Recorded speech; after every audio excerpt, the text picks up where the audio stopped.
أهلا بكم. هو الهداف التنزاني في طريقه إلى شبيبة القبائل، المهاجم الإيفواري جون شارلز أهوا 22 سنة، هداف فريق سيمبا التنزاني. أمضى عقدا إلكترونيا مع جياسكا لمدة 3 سنوات، منتظر وصوله إلى الجزائر بداية الأسبوع لإكمال التفاصيل. سجل هذا الموسم 16 هدف، وكان أحد أبرز نجوم الدوري التنزاني بفضل سرعته، مراوغاته الحاسمة، وقدرته على إنهاء الهجمات بدقة. دخلت إدارة شبيب القبائل في مفاوضات مع نادي بولو سبور وديار بكر سبور تركي لخوض مباريات ودية خلال التربص التحضيري في تركيا.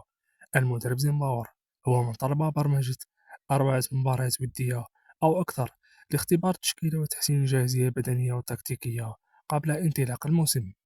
لحد الآن لم يتم حسم الأندية التي ستواجه شبيبة رسميا، والمفاوضات متواصلة بعدما كانت ممنوعة من الاستخدامات بسبب عدم تسديد مستحقات لاعبين سابقين. جياسكا تسوي ديونها وتتلقى الضوء الأخضر من الفيفا لتسجيل لاعبيها الجدد. حسب حسين جناد، زين الدين فرحات خارج مفكرة شبيبة القبائل. زين الدين فرحات لا يدخل في خطط زيمباور، والنادي الذي يملك أخري بابو عالية والحمري، بالإضافة للاعب الذي سيمضي هذا الأسبوع من الدوري التنزاني. زين الدين فرحات بين ناديين عاصميين وهما الأقرب لضمه.